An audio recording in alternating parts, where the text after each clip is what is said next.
Bismillah, alhamdulillah, wassalatu wassalamu ala rasulillah wa ala alihi wa sahbihi wa man walah. Wa ashhadu an la ilaha illallah wahdahu la syarikalah wa ashhadu anna muhammadan abduhu wa rasuluh. Amma ba'du. Alhamdulillah, pada kesempatan malam Jumat ini kita masuk kepada pelajaran dari pelajaran Riyadhus Shalihin. Maka hadis yang terakhir kita bahas tentang permasalahan al-muraqabah, hadis ats-tsalits an Ibnu Abbas.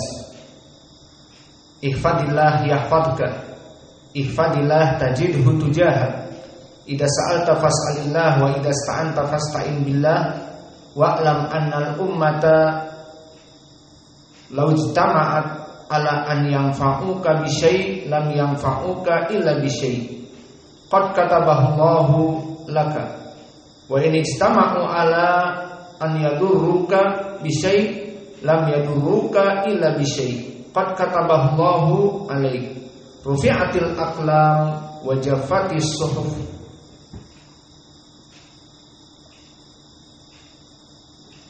Wal hadis al-yawm hadis ar-rabi'. We still now in the book Riyadhus Shalihin, in the chapter watchfulness ataupun al-muraqabah, di mana Allah selalu mengintai kita.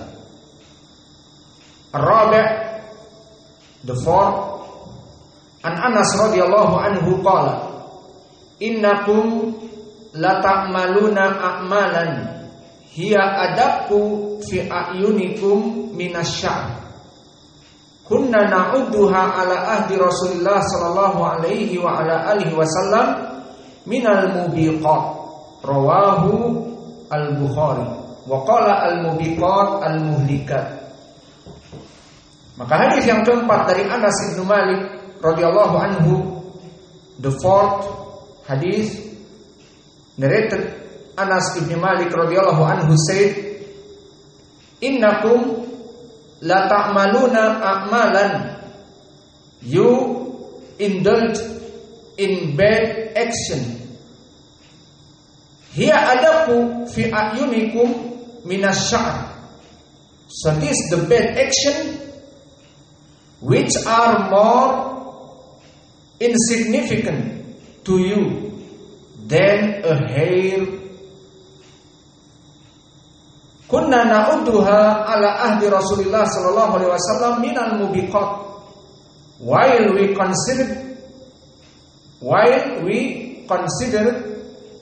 them at the time of Messenger Nabi Muhammad sallallahu alaihi wa ala alihi wasallam to be great destroying sins, to be great destroying sins. Maka di hadis yang keempat dari Anas bin Malik, innakum la ta'maluna a'malan hiya adaku fi a'yunikum minasy-sya'r, sesungguhnya kalian wahai kaum muslimin, kata Anas, akan melaksanakan suatu amalan yang mana amalan itu lebih tipis daripada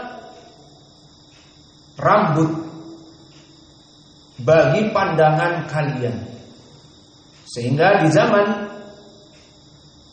itu, kata Anas, seseorang melaksanakan dosa, dia melihat dosa itu bagi mereka orang-orang yang hidup setelah para sahabat adalah perkara yang mudah, dosa yang kecil, dosa yang tipis bagaikan sebilah rambut. Kunna na'udduha ala ahdi Rasulillah sallallahu alaihi wasallam minal mubiqat, dan kami memandangnya dosa yang kalian pikir bagaikan sehelai rambut yang tipis yang kecil itu, kami melihatnya di zaman Nabi kecelakaan yang besar, bencana yang besar, minal mubiqat. Fahimtum? Maka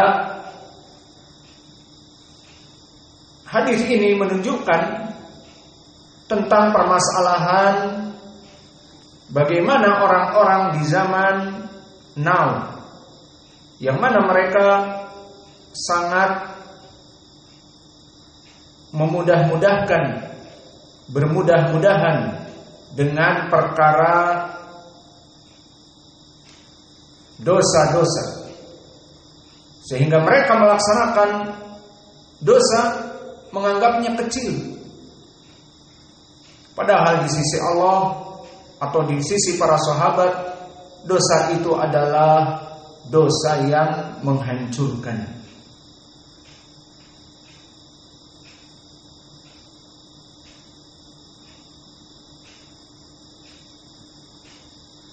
So this is the hadith. Where is the point? Mana poin pendalilannya? Poin pendalilannya is watchfulness Allah.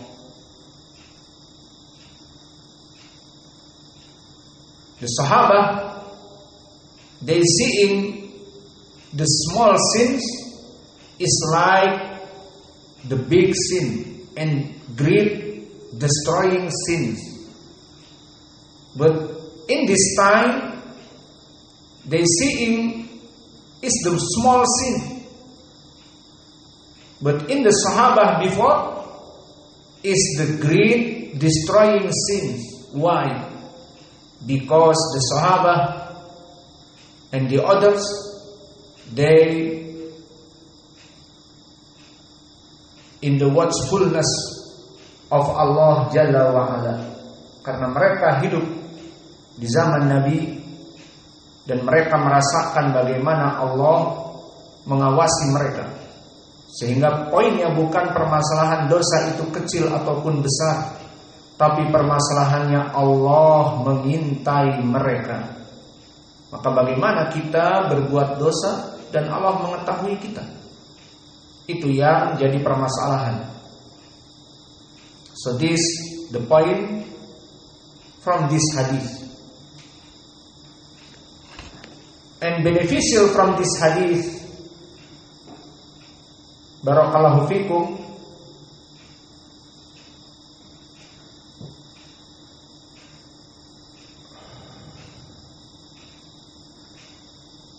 in this hadith,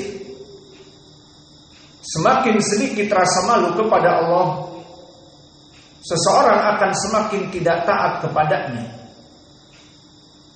So the less fear of Allah one has, the more disobedient he becomes to Him.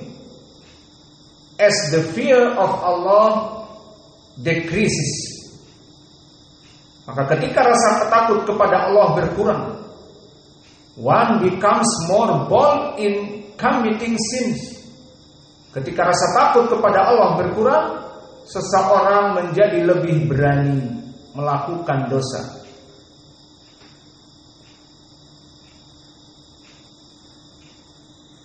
As the companion of the Prophet ﷺ were intensely fearful of Allah, they were afraid of committing even very minor sins.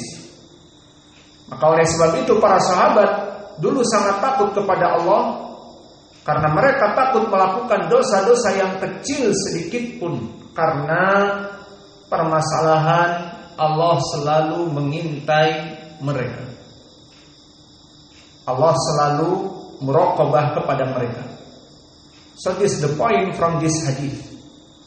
The less fear of Allah one has, the more disobedient he becomes to Him. As the fear of Allah decreases, one becomes more bold in committing sins.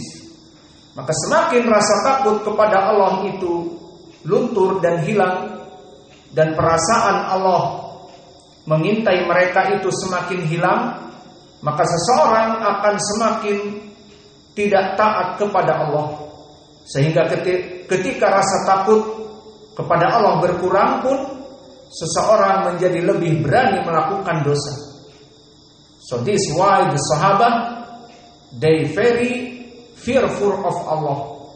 They very fearful of Allah, and they seeking the small sin like hair and said this the big and destroying sin. This the great and destroying sin. Why? Because they fear Allah, because they know Allah is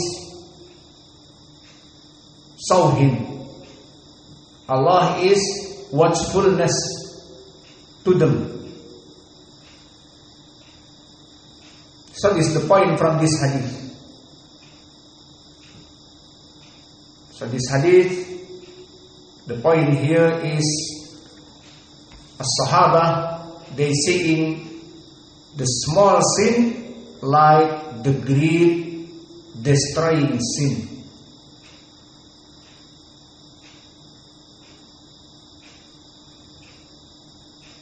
Okay, you understand, Ahmad, about this hadith? Al-Khamis, we coming to the last hadith. An Abi Hurairah radhiyallahu anhu, an Nabi sallallahu alaihi wa ala alihi wasallam qala, inna Allah ta'ala yugharu wa ghayrutullah ta'ala an ya'tiya al-mar'u ma harramallahu alaihi. Narrated Abi Hurairah sallallahu alaihi wa ala alihi wasallam or radhiyallahu anhu reported the Prophet sallallahu alaihi wa ala alihi wasallam, inna Allah ta'ala yughar, verily Allah becomes jealous. The meaning here jealous, angry. And his anger is provoked when a person does what Allah has declared unlawful. In Allah Ta'ala yughar, Allah is jealous. The meaning here, angry. Wa ghiratullahi ta'ala, and his anger, an ya'tiyal mar'u ma haramallahu alayhi, is provoked when a person does what Allah has declared unlawful. Yang maknanya dari Abi Hurairah berkata Nabi Muhammad sallallahu alaihi wa ala alihi wasallam, innallaha ta'ala yughar, bahwa Allah itu sangat cemburu dan maknanya sangat marah kepada kemarahan itu. Kenapa?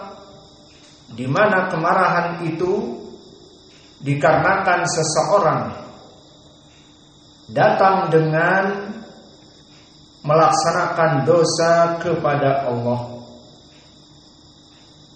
Wa ghairatullahi ta'ala, dan kemurkaan Allah tadi dan kecemburuan Allah tadi kepada hambanya, an ya'tiyal mar'u, di saat seseorang datang dengan apa-apa yang diharamkan oleh Allah. Muhammad, so Allah Jalla wa Ala angry. Why? Allah angry to the man? Kenapa Allah marah kepada hambanya? Karena hamba apa? Karena hamba mendatangi kepada kemaksiatan kepadanya. An ya'tiyal mar'u ma harramallahu alaihi. Dan this hadith,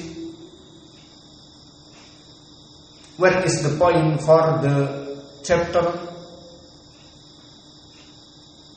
Al-Muraqabah, watchfulness? Mana pendalilannya? Innallaha ta'ala yughar wa ghiratullahi ta'ala an ya'tiyal mar'u ma haramallahu alaihi.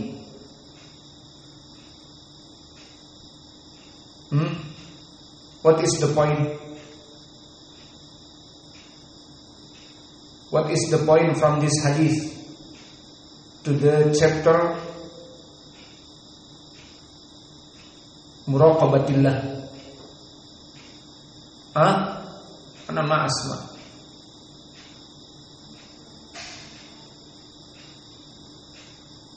Maka poinnya di sini adalah Allah murka di saat seseorang mendatangi kemaksiatan kepada Allah. Maka di sini menunjukkan Allah selalu melihat kita dan Allah selalu memeriksa keadaan kita. Maka Dia marah dan Dia cemburu di saat manusia dalam keadaan melaksanakan kemaksiatan kepadanya. So we beneficial from this hadith.